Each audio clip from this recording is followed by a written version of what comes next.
Chapitre 5. Laissez-nous votre adresse, on vous écrira. Depuis 6 mois, presque chaque jour, Gabin fait du porte-à-porte dans les music-halls ou les cafcons et ressasse cette phrase laconique. Il a décidé de sortir de ces personnages figés, ceux du temps où il se contentait de rester assis en haut d'un tabouret, d'être le quatrième à gauche dans la file de ceux qui prétendent faire de la figuration intelligente, les obscurs, les sans grade, il en a par-dessus la tête. Alors, il apprend des textes, lui qui dit ne pas avoir de mémoire. Tout d'abord des chansons de Dranan, puis quelques trucs à la manière de Maurice Chevalier. Celui-ci tourne film sur film à Los Angeles. Son Hollywood à lui, Gabin, c'est l'Éden, d'Asnières, le casino de Bécon, ou encore le Cursal de Clichy. Mais il sait qu'il faut s'accrocher, comme il le dit si bien. Fallait y aller à la manœuvre. Et il y va, le bougre. Dans la travée centrale des fauteuils d'orchestre au deuxième rang, calée dans un fauteuil en velours, une femme mince aux yeux verts tripote nerveusement son collier de perles. À droite, devant elle, sur l'immense scène du Moulin Rouge, une dizaine de figurants attendent son bon vouloir. La miss claque des mains et le pianiste amorce une rengaine. Le premier, un chanteur à voix, ne pose pas le cap du premier refrain. « Trop bouffi !» dit Miss Tinguette, de sa voix éraillée, à la madame Sans-Gêne. « Au suivant !» Un autre se présente en habit à queue de pie, œillets rouges à la boutonnière et chaussures vernies. « C'est pas un mariage !» coupe la miss. « Au suivant !» Quand le troisième figurant entre en lice, la miss cale son menton sur sa main droite. De l'autre, elle tripote toujours machinalement les perles de son collier. « C'est bon signe, » dit un assistant. « Elle le trouve à son goût. » Elle avait de tout petits petons, Valentine, Valentine. Les amis de la miss se regardent pétrifiés. « Le malheureux, » dit l'un d'eux, « il se suicide. » Jusqu'à ce jour, personne n'a osé chanter une chanson de Maurice devant elle, un vrai crime de lèse-majesté. Mais la miss est de plus en plus attentive. Le garçon, contrairement à ce que pensent les autres, va jusqu'au bout du célèbre refrain. Miss Tinguette pointe son doigt vers celui qui s'est montré d'une telle impudence, puis montre ses grandes dents blanches avant de lancer vers les planches. « Quel est ton nom ?»« Jean Gabin. »« T'es pas mal. » Elle le fait asseoir à côté d'elle.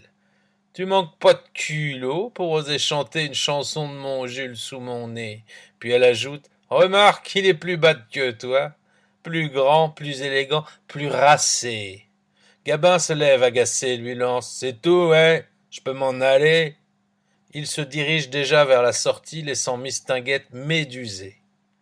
Mais la miss se lève, le prend par la main et l'emmène jusqu'à la scène. « Tu chantais, bien danse maintenant !»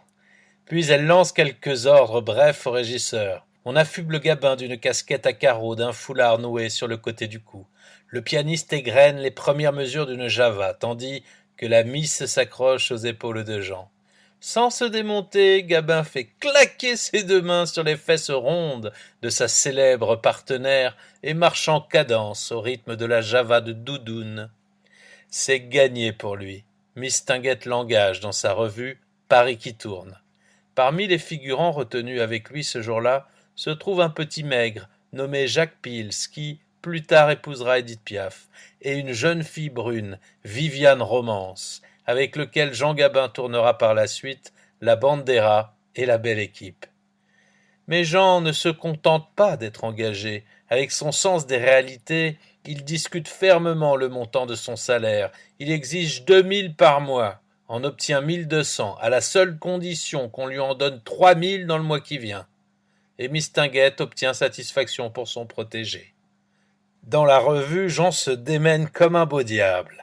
Il apparaît successivement dans un tableau intitulé « L'homme du milieu au bulldog » et dans « Mégotier ». Mais là où il se taille la part du lion, c'est quand il joue aux côtés de la miss, un début dans le demi-monde. Au Moulin Rouge, le public s'encanaille, surtout lorsqu'il danse la fameuse Java de Doudoune, Miss Tinguette dans ses bras. Enfin, pour terminer la revue, Il est Pongibaud dans L'A du Barry, un tableau pastiche consacré à la grande Cécile Sorel. Mistinguett du Barry monte langoureusement les marches de bois conduisant à l'échafaud. Elle exhibe ses jambes merveilleuses pour tenter d'attendrir son bourreau. Le soir de la première, c'est l'émeute. Des groupes d'extrême droite viennent chahuter la revue, mais Gabin n'est pas homme à se laisser marcher sur les pieds. Il se campe devant l'avant-scène et se met en devoir de décourager les troubles faits. Et il en est ainsi chaque soir. Les choses s'aggravent à tel point que Jean Chiappe, le préfet de l'époque, veut faire interdire cette scène. Finalement, grâce à l'intervention d'amis de la Miss auprès de Pierre Laval, la revue continue avec la fameuse séquence de L'A du Barry. Bien entendu, Gaby ne voit pas d'un très bon œil l'étroite collaboration de son mari avec Mistinguett, qui passe alors pour une dévoreuse d'hommes. Pas plus d'ailleurs que Maurice Chevalier. Celui-ci, selon ses proches, aurait même menacé de casser la gueule de ce jeune coq. En 1929, le Théâtre des Bouffes parisiens propose à Jean le premier rôle de Flossie, une opérette en 3 actes de Marcel Gerbidon. Il campe avec beaucoup de désinvolture un personnage nommé William, neveu d'un pasteur. Le rôle lui va si bien qu'un critique de l'époque n'hésite pas à écrire qu'un nouveau Sacha Guitry vient de se révéler. Ce qui fait hurler de rire Gabin, qui est exactement à l'opposé de l'auteur de Désiré. Après la dernière de Flossie, Gabin effectue le Tour de France, une histoire qu'il ne cessera pas de raconter à ses amis. Avec 4 potes, on avait décidé de faire le Tour de France, alors on est parti un 2 juillet. Une demi-douzaine de plombes avant les vrais coureurs, car bien entendu, on n'était pas inscrits, mais nous avions pris le départ avec toutes les frusques des géants, dossards, maillots, soquettes, petites culottes, le barda, quoi. Fallait voir les mecs sur le parcours, ils s'imaginaient dans leur caboche qu'on avait réussi à faire le trou, l'échapper, et ils battaient fort des pognes sur notre passage en gueulant comme des veaux. Puis à 50 mètres après le départ, on a vu passer tous les caïds du peloton comme une fusée. Faut dire qu'on avait fait pas mal de stations dans les chapelles du bord de la route. Finalement, on s'est tapé 2000 bornes et on est revenu à Paname 23 jours après l'exploit. Après une seconde pièce, Arsène Lupin banquier, le cinéma fait les yeux doux à Jean Gabin, qui décroche son premier rôle dans Chacun sa chance. Sa chance à lui, il ne la laissera pas s'envoler. Chapitre 6. Nous sommes en 1930. Gabin a 26 ans. Dans ce film, il a pour partenaire son épouse Gaby, vedette féminine de cette production mise en scène par un Allemand nommé Steinhoff. Ce dernier, affligé d'un épouvantable accent teuton, tente vainement d'expliquer à Gabin ses subtilités germaniques. « Dites-lui qu'il me fiche la paix », lance Gabin qui ajoute « Je veux me démerder tout seul ». Et il part carrément vers les Sunlights en roulant des mécaniques comme un vieux chevronné. Dès sa première apparition, il crève l'écran. Si on a oublié le film, l'acteur est resté. Bête de cinéma sans le savoir, Gabin apporte au jeu trop chargé des comédiens de l'époque, marqués par leur passage au théâtre ou au music-hall, le sens du cadrage, le génie du gros plan à l'instant où il faut jouer de la prunelle plutôt que des mains, interprété par l'expression plutôt que par le geste. Un coup de projecteur dans l'œil vaut mieux que toutes vos simagrées, explique-t-il aux autres.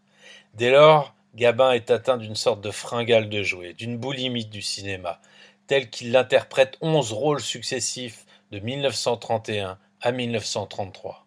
De Paris Béguin à Méphisto, en passant par Gloria, et de haut en bas, il ne reste aucun chef-d'œuvre pour Cinémathèque. Mais pour le comédien, quelle expérience, quel enrichissement. Jean Gabin y fait son apprentissage d'acteur, ses classes de futurs monstres sacrés. De l'autre côté du décor se trouve la rançon du succès. Son amour pour Gaby se meurt. Beaucoup de femmes papillonnent autour de lui et son épouse a du mal à croire que Jean reste insensible à leurs avances, à leurs provocations permanentes. Pour elle, la gloire est envahissante. Pépette est jalouse. Elle a la nostalgie du temps des vaches maigres et regrette le marin qui n'appartenait qu'à elle. Jean ne porte plus de pompons. Elle n'a plus l'occasion de planter des aiguilles à l'envers sur son béret. C'est difficile de résister à la tentation lorsqu'on a une réputation d'homme à soutenir et que les plus belles femmes de Paris ne demandent que ça. J'en ai pas de bois. Sollicité à tout bout de champ par celles que les peintres Van Doggen et Jean-Gabriel Domergue fixent sur leur toile, il rentre de plus en plus tard et, un soir, après une algarade un peu plus violente que les autres, Pépette, qui ne veut plus l'attendre en vain, part en claquant la porte, abandonnant le domicile conjugal. Elle ne se manifeste plus. Jean ne daigne même pas lui téléphoner. C'est fini. La vie, comme dans une chanson de Prévert et Cosma, les sépare tout doucement, sans faire de bruit. Ils divorcent quelques mois plus tard. 1933. Le téléphone sonne. Gabin, qui vient de terminer le tournage de L'Étoile de Valencia, décroche. Serge de Poligny, le réalisateur du film, lui demande de venir assister au cocktail de présentation. Jean rechigne. Il a horreur des mondanités, mais sait que ce genre de manifestation est souvent bénéfique. C'est une sorte de foire aux rencontres de bourse de cinéma. En fait, ce jour-là, sans qu'il s'en doute, Jean Gabin a rendez-vous avec l'amour. Au Crillon, sous les lambris dorés, le tout Paris du spectacle se presse devant le grand buffet, dressé à l'occasion de la sortie du film. Le champagne et le whisky coulent à flot. Les hommes n'ont Dieu que pour la ravissante Simone Simon. Mais ce n'est pas son minois que Gabin remarque. Son œil bleu épie les mouvements félins d'un grand corps souple, celui d'une blonde danseuse du casino de Paris, Doriane. Pour elle, Jean se fait charmeur. Il fend la foule, son verre à la main, s'approche. Dis donc, vous, on se connaît, nous deux? Doriane éclate de rire. Elle faisait partie de la tournée ringarde de Rio quand il était parti avec Gaby. À l'époque, elle n'était qu'une modeste danseuse, perdue au milieu des autres. Aujourd'hui, c'est différent. Tout ce que Paris compte de noctambule est à ses pieds. Doriane, de son vrai nom Jeanne Mochin, est la meneuse de revue du casino de Paris. Le cœur de Gabin bat la chamade, tandis qu'il lui lance un chin-chin complice. Tout se précipite. Le 20 novembre de cette année-là, Doriane devient la deuxième Madame Gabin. Cette fois, ce n'est plus un marin pauvre qui se marie, mais Monsieur Gabin qui possède à son actif de comédien une bonne dizaine de films. Hélas, Doriane, habituée à mener les hommes comme elle mène ses revues, tambour battant, n'est pas ce qu'on peut appeler une ménagère modèle. Très vite, le couple se déchire, d'autant plus que la personnalité de Jean n'est pas faite pour arranger les choses. Après son divorce, Doriane reprend sa vie à 100 à l'heure. C'est sorti avec les fêtards du Paris by Night jusqu'au jour où elle décide de se refaire une santé, de s'établir au grand air. Elle a gagné suffisamment d'argent. De plus, lors de son divorce, Gabin, la mort dans l'âme, a dû consentir à de gros sacrifices financiers. Alors elle achète un établissement, une sorte de night-club, où elle prolonge un peu sa vie parisienne. En 1951, Doriane, la belle panthère qui faisait courir tout ce que la capitale compte de mal, n'est plus que l'ombre d'elle-même. Derrière le comptoir du bar américain L'Équipe à Megève, elle est à la fois maîtresse de maison et hôtesse. Tard dans la nuit, entre deux coupes de champagne, elle raconte à ses clients qu'elle fut l'épouse de Gabin le Magnifique. Après leur départ, quand elle ferme la porte de l'établissement, elle n'est plus qu'une femme seule. Amaigrie, méconnaissable, Doriane, rongée par un mal incurable, s'étiole au fil des ans. Elle est morte au cours de l'automne 1966. Et ce jour-là, une fleuriste vient déposer sur sa tombe une gerbe de roses et une carte avec ces simples mots « Adieu, Doriane. Jean ». De 1934 à 1935, Jean Gabin tourne 5 films, mais il aurait pu en faire le double. En fait, il est conscient de sa gloire nouvelle et n'accepte plus n'importe quoi. Après La Bandera, il décroche un autre bon film, La Belle Équipe. C'est l'histoire d'une bande de copains qui s'offrent une guinguette avec l'argent qu'ils ont gagné à la loterie nationale. Tout irait pour le mieux dans le meilleur des mondes si une femme fatale ne venait semer la discorde.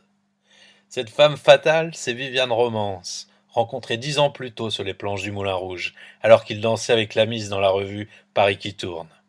Viviane, qui jouait un petit rôle dans La Bandera, a du talent à revendre. La Belle Équipe sera pour elle le point de départ d'une belle carrière. À ses côtés se trouve aussi Emos, qui sera tué sur les barricades à la libération de Paris. Dans les films d'une certaine époque, les personnages interprétés par Jean Gabin connaissaient pour la plupart une fin tragique. Qu'on en juge, dans Variété et Le Messager, Gabin avait des velléités de meurtre. Il devenait assassin successivement dans La Bande des Rats, Gueule d'amour et Quai des Brumes, avant d'être tué lui-même dans La Bête humaine, Le jour se lève, Martin Roumaniac, Au-delà des grilles et Pépé le Moco. Cette série morbide avait attiré l'attention du chef des informations du Paris Match d'avant-guerre, dont le directeur de la rédaction était Max Corr. Il convoqua l'un de ses reporters pour lui faire part de l'angle qu'il avait choisi pour le papier Gabin. Ce dernier, Marcel Montaron, spécialiste des petits matins blêmes, auteur de quelques centaines d'articles consacrés à d'abominables faits divers, écouta religieusement son supérieur hiérarchique et sauta dans un taxi pour se rendre chez l'acteur. C'est une femme qui le reçut en chuchotant. « Monsieur Gabin vient à peine de se réveiller, mais je peux d'ores et déjà vous affirmer qu'il est d'une humeur massacrante. » Puis elle ajouta avec un pauvre sourire « Je crois bien qu'il s'est levé du pied gauche. » Cela commençait mal pour Marcel Montaron, et la porte s'ouvrit sur un Gabin de mauvais poil, le regard furibond, la bouche mauvaise.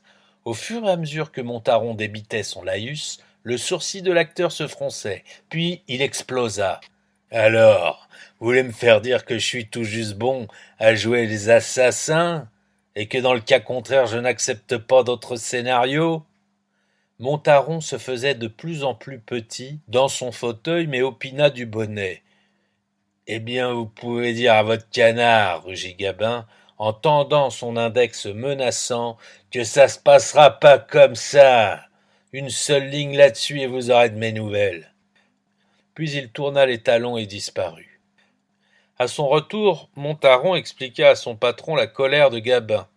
« Ah, il croit nous faire peur, » se mit à hurler le chef des infos. « Eh ben, il va voir. » Et Match titra le papier sur Gabin. « Jean Gabin n'accepte jamais de scénario s'il n'est ni tué ni tueur. » Contrairement à ce qu'il avait annoncé à Montaron, le canard n'eut jamais de ses nouvelles.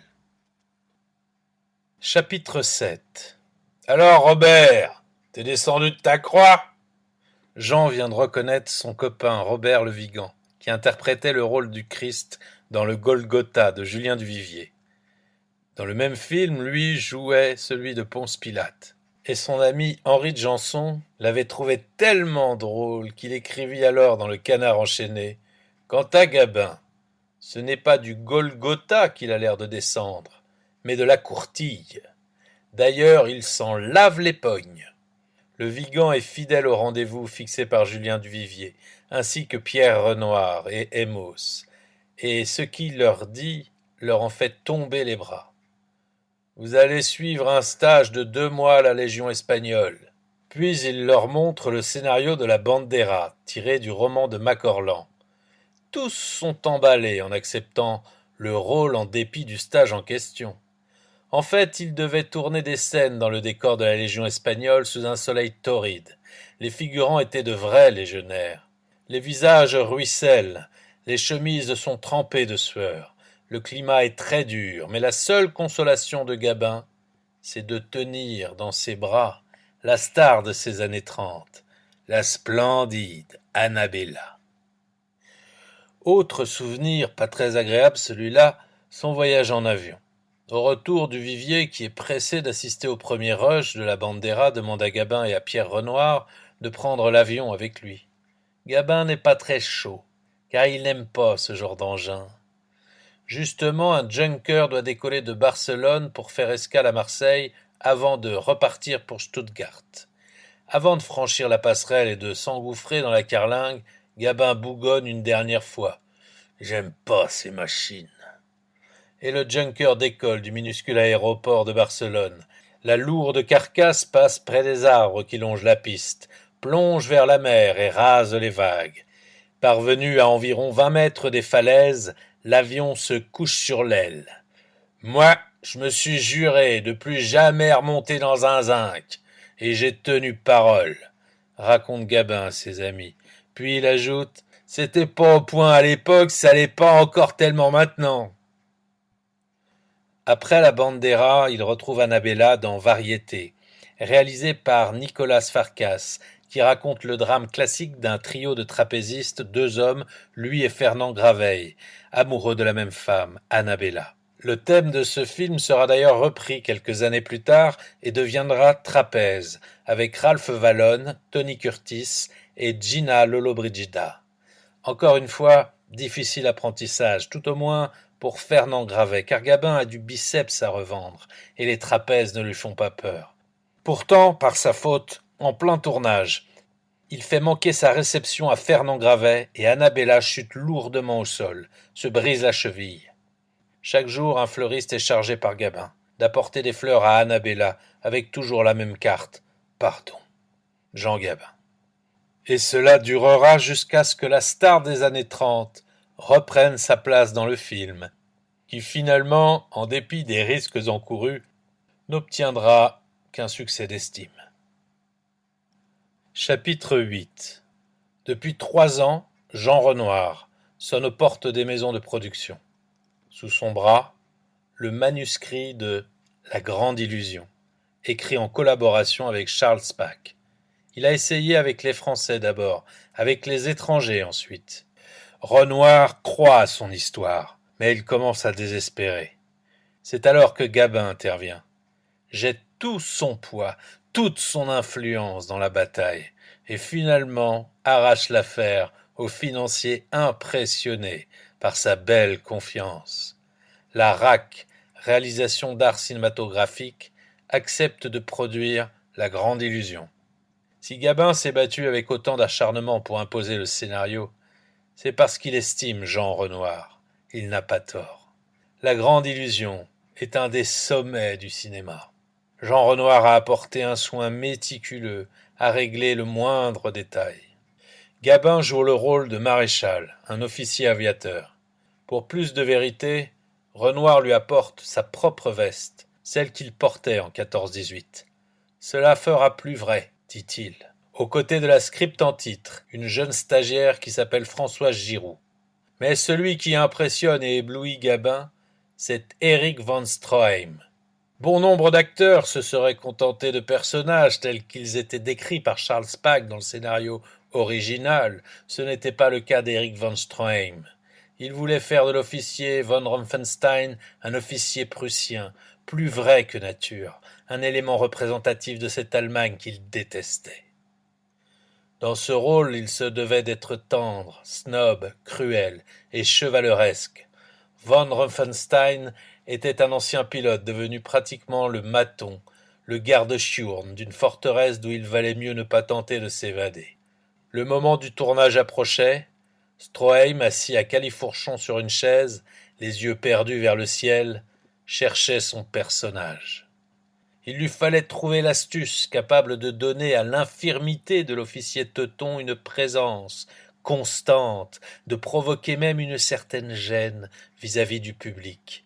Il pensa tout d'abord à une canne, puis à des béquilles, à une chaise roulante, mais rejeta aussitôt ses idées. Dans la forteresse du Hoch-Königsberg, Jean Renoir s'inquiétait.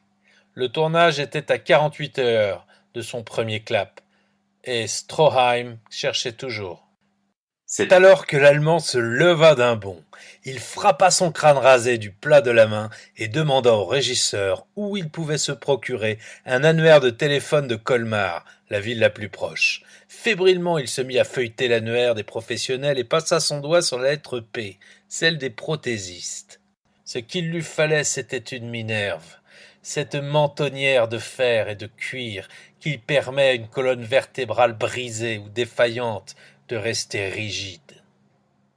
Après avoir trouvé un fabricant de prothèses, il demanda à Jean Gabin de l'accompagner jusqu'à Colmar. Hélas, tous deux tombèrent sur un spécialiste de la prothèse orthopédique, têtu comme une mule, nanti d'œillère, et qui ne pouvait admettre de vendre à des gens du cinéma un tel appareil destiné à un infirme. « Il me faut absolument cette Minerve. Entendez-vous » hurlait Von Stroheim en frappant du poing sur le comptoir du fabricant, et Gabin vint à la rescousse de l'Allemand avec son calme olympien, sa placide assurance. « Écoutez, mon brave, si vous voulez, on vous la rendra après le tournage, votre Minerve, tout en vous la payant cash. » Puis il fit un clin d'œil à Stroheim et ajouta: « Si un pauvre bouc se brise la colonne, vous pourrez toujours la récupérer. » Quelques secondes plus tard, Stroheim remontait dans la voiture, sa Minerve sous le bras.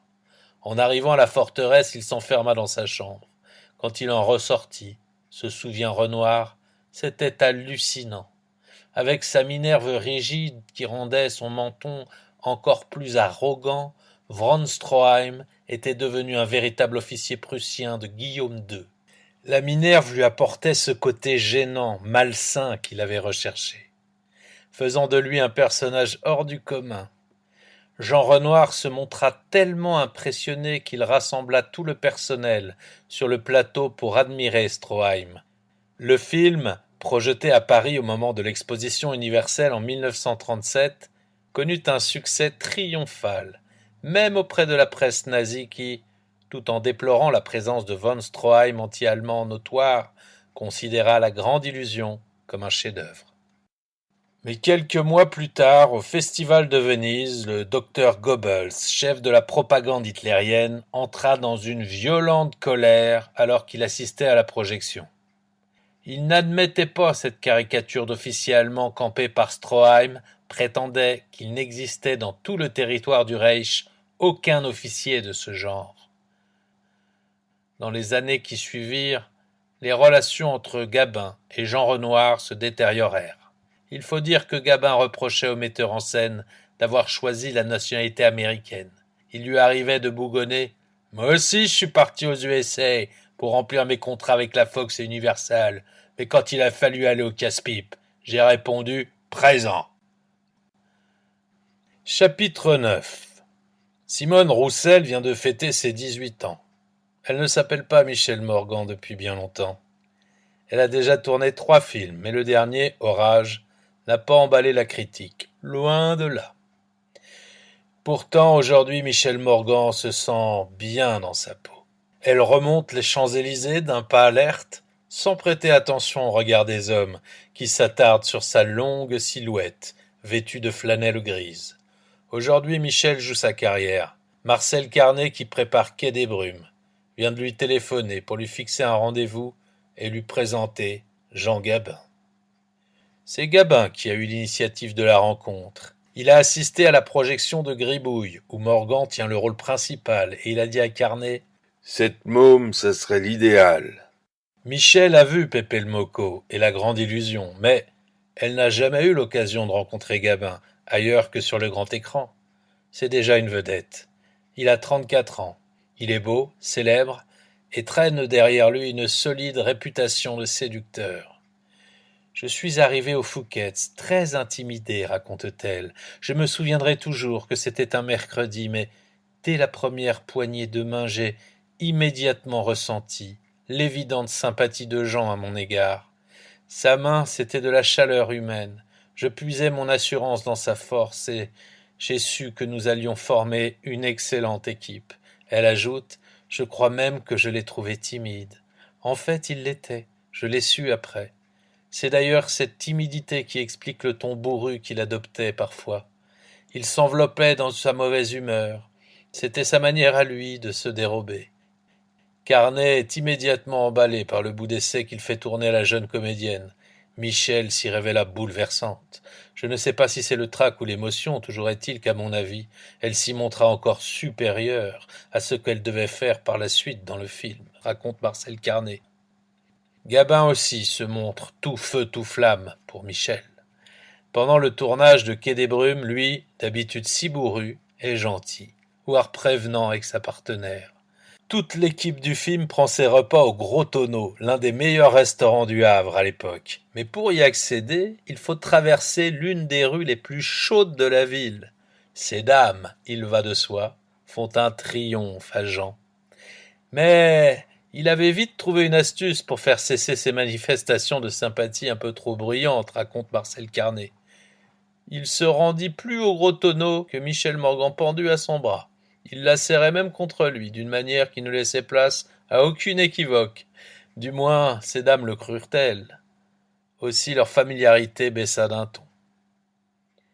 Pourtant, la gentillesse et la prévenance de Gabin ne calme pas les angoisses de la jeune fille.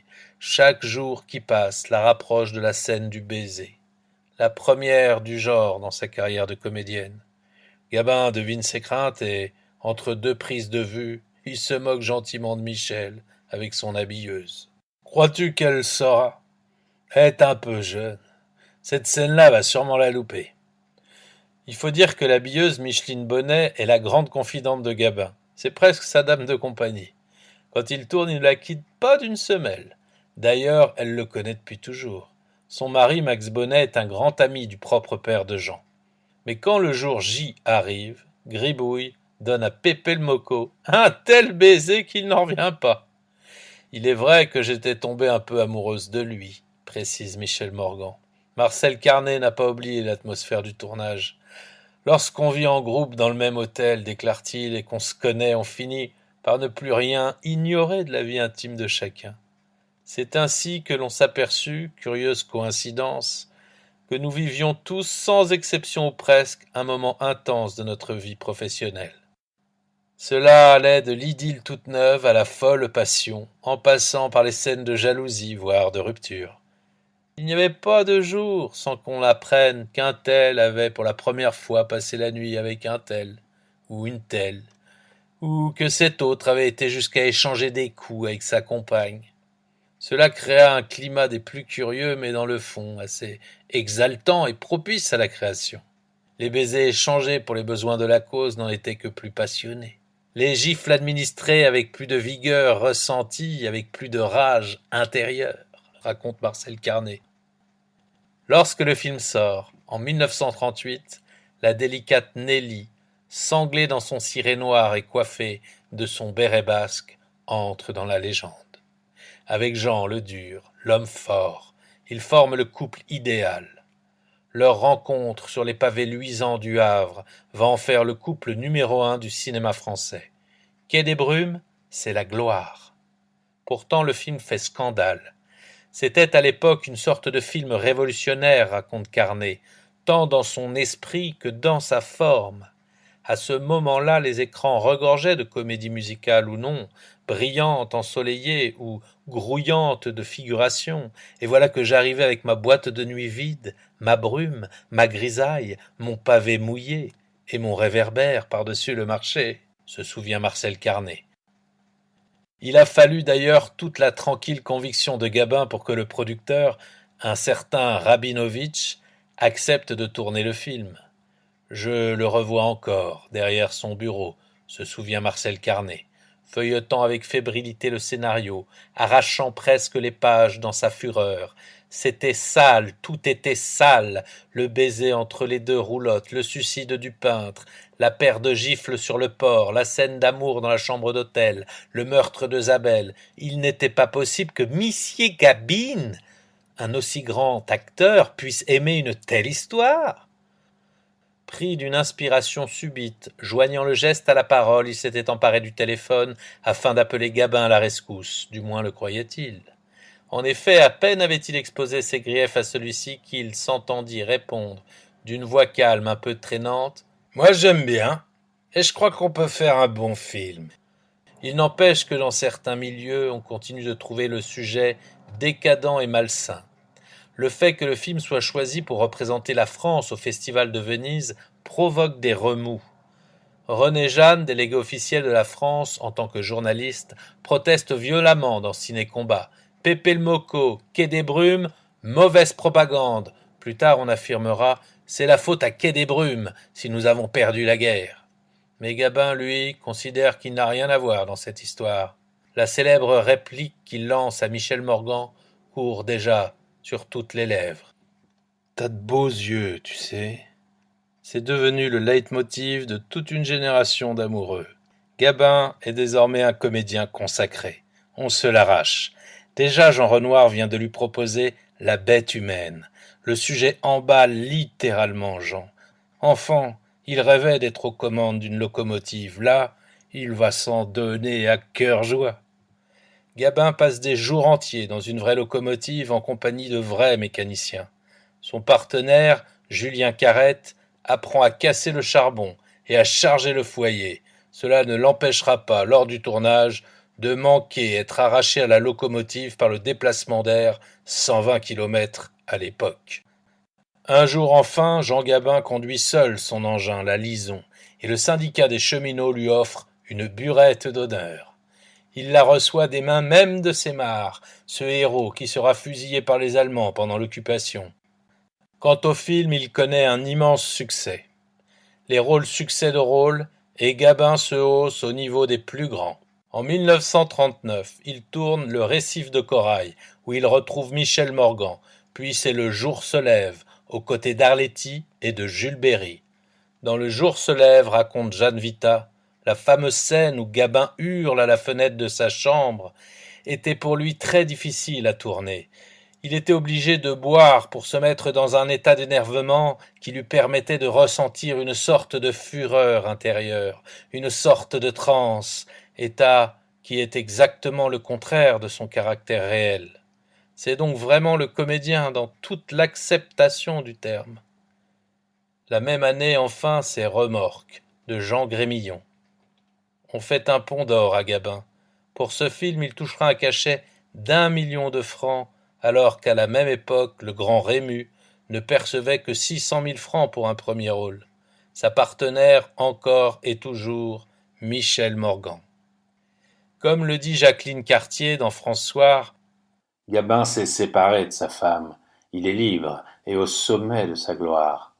Elle a tourné La Loi du Nord et elle est seule. Elle a envie d'aimer. Remorque est resté leur idylle. Michel Morgan s'en souvient encore aujourd'hui avec une infinie tendresse. Le parler de Gabin, il était si drôle, argotique, mais avec des expressions bien à lui. Il était gai, il me faisait rire. Avec lui j'ai appris ce qu'est parler juste. Il parlait toujours juste, parce qu'il ne faussait jamais rien. Dans la vie aussi, il était un être authentique et bon. Son côté coriace n'était qu'une défense. Sous la carapace, il n'était que sensibilité, avec un cœur immense. La France entière unit Morgan à Gabin. Mais la guerre éclate. Le film est interrompu et Jean mobilisé, le 2 septembre 1939, dans la marine, à Cherbourg. 7 mois plus tard, en avril 1940, il obtient une permission pour terminer le tournage du film. Puis il se réfugie en zone libre, à Nice. Il y vit tranquillement, jusqu'au jour où 2 hommes en manteau de cuir noir viennent sonner à la porte de son appartement. Du premier coup d'œil, Gabin sait à qui il a affaire. Ce sont des Allemands, la Gestapo. Il les fait entrer, simulant l'étonnement, mais les 2 policiers sont bienvenus pour lui. Pas d'erreur possible. Et d'une manière que l'acteur qualifiera plus tard de très correct mais très ferme, les 2 hommes lui expliquent qu'il serait extrêmement profitable pour le cinéma français et pour lui-même qu'il remonte rapidement à Paris pour y poursuivre son activité artistique. C'était mal connaître le héros de La Grande Illusion.